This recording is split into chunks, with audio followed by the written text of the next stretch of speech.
ഇപ്പോൾ നമ്മളുള്ളത് പാലക്കാട് ജില്ലയിലെ കല്ലടിക്കോട് എന്ന് പറയുന്ന സ്ഥലത്താട്ടോ. കല്ലടിക്കോട് എന്ന് പറയുന്നത് നമ്മുടെ റെയിൽവേ സ്റ്റേഷനായ ഒലവക്കോട്ടിൽ നിന്ന് ഏകദേശം ഒരു 18 കിലോമീറ്റർ മാത്രം ദൂരത്തിലാണ് ഈ കല്ലടിക്കോട് ടൗൺ കിടക്കുന്നത്. കല്ലടിക്കോട് ടൗൺ എന്ന് പറഞ്ഞാൽ നീളത്തിൽ ഒരു 1.5 കിലോമീറ്റർ നീളത്തിൽ കിടക്കുന്ന വലിയൊരു ടൗണാണ് കേട്ടോ. ഇത് മണ്ണാർക്കാട് വഴി കോഴിക്കോട്ടേക്ക് പോകുന്ന നാഷണൽ ഹൈവേ ആണ് കേട്ടോ. വലിയൊരു എല്ലാ സൗകര്യങ്ങളും ഉള്ള ഒരു ടൗൺ തന്നെയാണ് കല്ലടിക്കോട് ടൗൺ എന്ന് പറയുന്നത്. ഈ കണ്ടുകൊണ്ടിരിക്കുന്നതൊക്കെ ടൗണിൻ്റെ ഒരു ഭാഗങ്ങളാണ്. നമുക്കിവിടെ സ്കൂളുകൾ, പള്ളികൾ, അമ്പലങ്ങൾ എന്നുവേണ്ട ഹോസ്പിറ്റലുകൾ, എല്ലാ തരത്തിലുള്ള സൗകര്യങ്ങളുള്ള ഒരു വലിയൊരു നല്ലൊരു ടൗൺ തന്നെയാണ് നമ്മുടെ കല്ലടിക്കോട് ടൗൺ കേട്ടോ. കല്ലടിക്കോട് ടൗണിൽ തന്നെയുള്ള ഒരു തിയേറ്റർ സമുച്ചയമാണിത്. 2 തിയേറ്റർ ഇതിൽ ഉണ്ട് കേട്ടോ. നമുക്ക് ലാൻഡ്മാർക്കായിട്ട് ഈ തിയേറ്റർ എടുക്കാം. ഇത് ബാല തിയേറ്റർ എന്നാണ് അതിൻ്റെ പേര്. തിയേറ്ററിൻ്റെ പുറകിലായിട്ട് തന്നെ നമുക്ക് നല്ല മലനിരകൾ കാണാം. കല്ലടിക്കോട് മലനിരകളാണ് കാണുന്നത് കേട്ടോ. അതിനോട് ചേർന്ന് തന്നെ ഒരു നല്ലൊരു കല്യാണ മണ്ഡപമുണ്ട്. ഇത് കല്ലടിക്കോട് പോലീസ് സ്റ്റേഷനാണ് കേട്ടോ. അപ്പോൾ ടൗണിൻ്റെ വിശാലമായിട്ടുള്ള ഏരിയയാണ് നമ്മൾ കണ്ടുകൊണ്ടിരിക്കുന്നത് കേട്ടോ. ഒരുപാട് കടകളും അതുപോലെ ഒരുപാട് വാഹനങ്ങളും പാർക്ക് ചെയ്യാനുള്ള സൗകര്യങ്ങളൊക്കെ ഉള്ള ഒരു വിശാലമായിട്ടുള്ള നീണ്ടു കിടക്കുന്നൊരു ടൗണാണ് നമ്മുടെ കല്ലടിക്കോട് ടൗൺ. അപ്പോൾ ആ കല്ലടിക്കോട് ടൗണിൻ്റെ ഭാഗങ്ങളാണ് നിങ്ങൾ കണ്ടുകൊണ്ടിരിക്കുന്നത് കേട്ടോ. അപ്പോൾ ഈ ടൗണിനോട് ചേർന്ന് തന്നെ ഇവിടുന്ന് ഏകദേശം ഒരു 60 മീറ്റർ മാത്രം ഉള്ളിലേക്ക് മാറിയിട്ടാണ് നമ്മുടെ ഇന്നത്തെ പ്ലോട്ടുള്ളത് കേട്ടോ. അപ്പോൾ അതിനെക്കുറിച്ച് വിശദമായിട്ട് പറയാം. അപ്പോൾ എന്തായാലും ടൗണിൻ്റെ ഭാഗങ്ങളൊന്നും നമുക്ക് പെട്ടെന്ന് കാണാം. കല്ലടിക്കോട് ടൗണിനോട് ചേർന്ന് കിടക്കുന്നൊരു മുസ്ലിം പള്ളിയാണിത്. ചെറുതായിട്ടൊരു ബാങ്ക് വിളിയൊക്കെ നമുക്ക് കേൾക്കാം കേട്ടോ. പള്ളിയുടെ അടുത്തായിട്ട് തന്നെ നമുക്കൊരു ഇംഗ്ലീഷ് മീഡിയം സ്കൂൾ കാണാം. അപ്പോൾ എന്തായാലും നമ്മൾ പള്ളിയും സ്കൂളും കാണാൻ വേണ്ടി അങ്ങോട്ട് പോയതാണ്. നമ്മൾ വീണ്ടും ടൗണിലേക്ക് തന്നെ തിരിച്ചു വരികയാണ്. കാരണം നമ്മുടെ പ്രോപ്പർട്ടി കിടക്കുന്നത് ടൗണിനോട് ചേർന്നാണ്. അപ്പോൾ അതുകൊണ്ട് തന്നെ നമുക്ക് പ്രോപ്പർട്ടിയിലേക്ക് പോകുന്ന വഴിയൊക്കെ ഒന്ന് കാണിച്ചു തരാം. അപ്പോൾ എന്തായാലും മാപ്പിള സ്കൂൾ എന്നുണ്ട് നമ്മുടെ ഈ പ്രോപ്പർട്ടി കിടക്കുന്ന സ്ഥലത്തിൻ്റെ കറക്റ്റ് പേര്. കല്ലടിക്കോട് ടൗണിനോട് ചേർന്നിട്ടുള്ള ഒരു നെക്സ്റ്റ് ബസ് സ്റ്റോപ്പാണ്. അപ്പോൾ എന്തായാലും നമ്മുടെ പ്രോപ്പർട്ടിക്ക് പോകുന്ന റോഡാണ് കേട്ടോ ഇത്. അത്യാവശ്യം നല്ല വീതിയുള്ള റോഡ് തന്നെയാണ്. എല്ലാ വണ്ടികളും പോകുന്ന നല്ല റോഡ് തന്നെയാണ്. ടിപ്പറൊക്കെ പോകാൻ പറ്റുന്ന നല്ല വീതിയുള്ള റോഡാണ് കേട്ടോ. അപ്പോൾ എല്ലാ വാഹനങ്ങളും വരുന്നുണ്ട്, കാറുകളും അതുപോലെയൊക്കെ വരാൻ പറ്റുന്ന റോഡ് തന്നെയാണ്. നമുക്ക് കാണാൻ പറ്റുന്ന കാർ കിടക്കുന്നുണ്ട് ആ വീട്ടിൽ.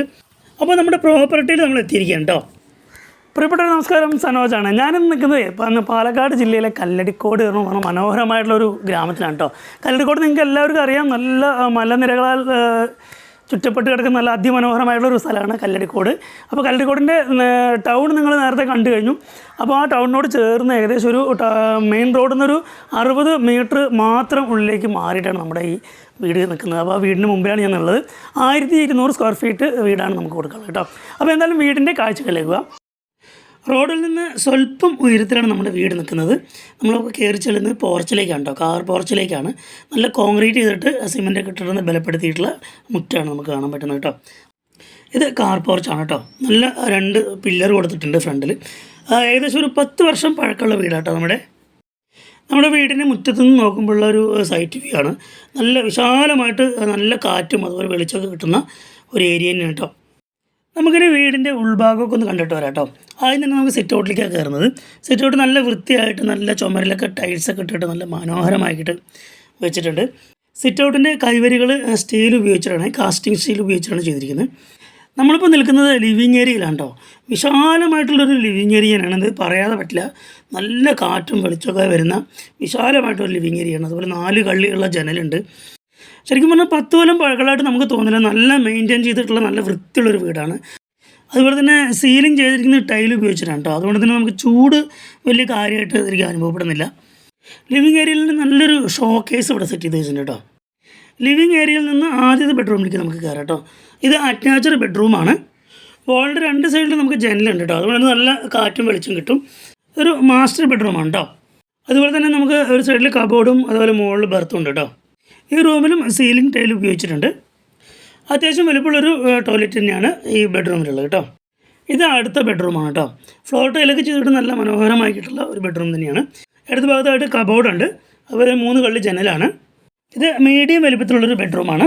അതുപോലെ തന്നെ ഇതിലും ഒരു ബെർത്തും ഉണ്ട്. അതുപോലെ ടൈൽഡ് സീലിംഗ് ആണ് കേട്ടോ. ലിവിങ് ഏരിയയിൽ നമ്മൾ നേരെ പോകുന്നത് ഡൈനിങ് ഹാളിലേക്കാണ്. നല്ല വിശാലമായിട്ടുള്ളൊരു ഡൈനിങ് ഹാളാണ് കേട്ടോ. ഡൈനിങ് ഏരിയയിൽ നമുക്ക് ഫ്രിഡ്ജ് വെക്കാനുള്ളൊരു ഏരിയ ഉണ്ട്. അതുപോലെ തന്നെ വാഷ് ബേസ് ഓൾറെഡി സെറ്റ് ചെയ്ത് വെച്ചിട്ടുണ്ട്. അത് 3 കള്ളി ജനലുണ്ട്. അതുപോലെ തന്നെ ഇവിടെയും സീലിംഗ് ടൈൽ ചെയ്തിട്ടുണ്ട്. പാത്രങ്ങളൊക്കെ വെക്കാൻ പറ്റുന്നൊരു ഷോ കേസ് ഇവിടെ ഉണ്ട് കേട്ടോ. ഇനി വീടിൻ്റെ പ്രധാനപ്പെട്ട ഭാഗത്തേക്കാണ് നമ്മൾ പോകുന്നത്. കിച്ചൺ നല്ല വലുപ്പമുള്ളൊരു കിച്ചണാണ് കേട്ടോ. ഗ്യാസ് വയ്ക്കാനുള്ളൊരു ഏരിയയാണ്. എൽ ഷേപ്പിലുള്ളതാണ് കേട്ടോ. അതിൻ്റെ അടിയിൽ തന്നെ കുറേ ഷെൽഫുകളുണ്ട്. അതുപോലെ മുകളിൽ നമുക്കൊരു കുറേ ഷെൽഫുകൾ കാണാം. ബർത്ത് ഉണ്ട്. അതിന് മുകളിൽ നമുക്ക് സാധനങ്ങൾ കടക്കി വയ്ക്കാൻ പറ്റുന്ന ഒരുപാട് സ്പേസുള്ളൊരു കിച്ചണാണ് കേട്ടോ. നല്ലൊരു വാഷ് ബേസിൻ നമുക്കിവിടെ സെറ്റ് ചെയ്ത് വെച്ചിട്ടുണ്ട്. നിലവിൽ പാത്രങ്ങളൊക്കെ തൂക്കിയിടാൻ പറ്റുന്ന ഒരു സ്റ്റാൻഡും വെക്കാനുള്ള ഒരു ഏരിയയാണ്.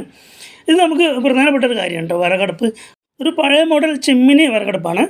അതുപോലെ തന്നെ പാത്രങ്ങളൊക്കെ അടുക്കി വയ്ക്കാൻ പറ്റുന്ന നല്ലൊരു ഷെൽഫ് നമുക്കിവിടെ ഉണ്ട് കേട്ടോ. ഇനി വർക്ക് ഏരിയയിലേക്കാണ് പോകുന്നത്. വർക്ക് ഏരിയ അത്യാവശ്യം വലുപ്പമുള്ളൊരു വർക്ക് ഏരിയ തന്നെയാണ് കേട്ടോ. ഇത് വാഷിംഗ് മെഷീൻ ഏരിയയാണ് കേട്ടോ. വർക്ക് ഏരിയയോട് ചേർന്ന് തന്നെ നമുക്കൊരു കോമൺ ടോയ്ലറ്റ് ഉണ്ട് കേട്ടോ. ഇന്ത്യൻ സ്റ്റൈൽ ക്ലോസറ്റാണ് ഇവിടെ സെറ്റ് ചെയ്ത് വെച്ചിരിക്കുന്നത്. ലിവിങ് ഏരിയയിൽ തന്നെ നമുക്ക് അപ്സ്റ്റെയറിലേക്ക് പോലുള്ള കോണിപ്പടികളുണ്ട് കേട്ടോ. നമുക്ക് മുകളിലൊക്കെ ഒന്ന് പോയിട്ട് വരാം. ഇത് കോർണർ റൂമാണ് കേട്ടോ. നിലവിലിപ്പോൾ ആസ്പെറ്റോസ് ഷീറ്റ് വെച്ചിട്ടാണ് അത് കവർ ചെയ്തിരിക്കുന്നത്. നമുക്ക് വേണമെങ്കിൽ വാർക്കാനുള്ള സൗകര്യമുണ്ട്.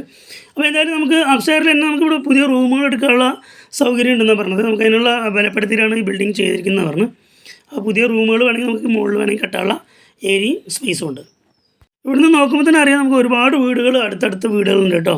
നല്ലൊരു ഗ്രാമത്തിൻ്റെ എല്ലാ ഗുണങ്ങളുള്ളൊരു ഏരിയ തന്നെയാണ്. എന്നാൽ ടൗണിലേക്ക് ഏകദേശം 60 മീറ്റർ മാത്രം ദൂരമേ ഉള്ളൂ.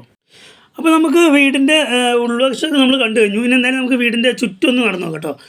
ആകെ 8.5 സെൻറ്റ് സ്ഥലമാണ് നമ്മുടെ ഈ പ്രോപ്പർട്ടിയിലുള്ളത്.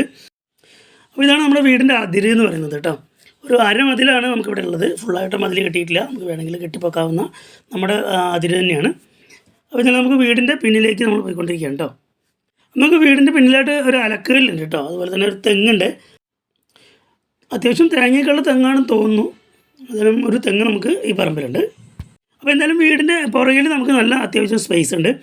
ഇതാണ് നമ്മൾ വീടിൻ്റെ ഉള്ളിൽ നിന്ന് ഇറങ്ങി വരുന്ന ഏരിയ എന്ന് പറയുന്നത്. വർക്ക് ഏരിയ ഇറങ്ങി വരുന്ന ഏരിയ കേട്ടോ. നിലവിൽ വെള്ളത്തിൻ്റെ ലഭ്യത എന്ന് പറയുന്നത് പഞ്ചായത്ത് വെള്ളമാണ് കേട്ടോ നമുക്ക് കിട്ടുന്നത്. കിണർ കുഴിച്ചാലും ബോർവെല്ല് കുഴിച്ചാലും വെള്ളം ഉറപ്പാണ്. ഇത് വീടിൻ്റെ മറ്റൊരു അതിരാണ് കേട്ടോ. ഇതൊരു അരമതിലാണ്. ഈ പറഞ്ഞ പോലെ തന്നെ നമുക്ക് വേണമെങ്കിൽ പൊക്കി കെട്ടാവുന്നതാണ്. അപ്പോൾ എന്തായാലും നമുക്ക് നമ്മൾ വീടിൻ്റെ ഫ്രണ്ടിലേക്ക് പോകാം കേട്ടോ. അപ്പോൾ എന്തായാലും വെള്ളത്തിൻ്റെ ലഭ്യത എന്ന് പറഞ്ഞുകൊണ്ട് വെള്ളം ഉണ്ടോ നോക്കാം നമുക്ക് കേട്ടോ പൈപ്പിൽ.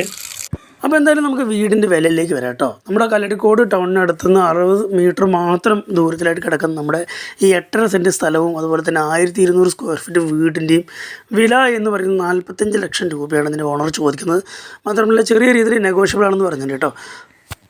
അപ്പോൾ എന്തായാലും നിങ്ങൾ വീടെല്ലാം കണ്ടു കഴിഞ്ഞു എന്ന് വിശ്വസിക്കുന്നു. അപ്പോൾ വീടും അതുപോലെ തന്നെ പരിസരമൊക്കെ കണ്ട് ഇഷ്ടപ്പെട്ടെന്ന് വിചാരിക്കുന്നു. വീടിൻ്റെ വിശദമായിട്ടുള്ള വിവരങ്ങൾ അറിയാൻ താഴെ കാണുന്ന നമ്പറിലേക്ക് ബന്ധപ്പെടുക. മാത്രമല്ല എപ്പോഴും പറയുന്ന പോലെ തന്നെ എൻ്റെ ചാനൽ ആദ്യമായിട്ട് കാണുന്ന ആളുകൾ സബ്സ്ക്രൈബ് ചെയ്യാനും ലൈക്ക് ചെയ്യാനും ഷെയർ ചെയ്യാനും മറക്കരുത്. പുതിയൊരു വീഡിയോ ആയിട്ട് വീണ്ടും കാണുന്നവരെ എല്ലാവർക്കും ബൈ ബൈ.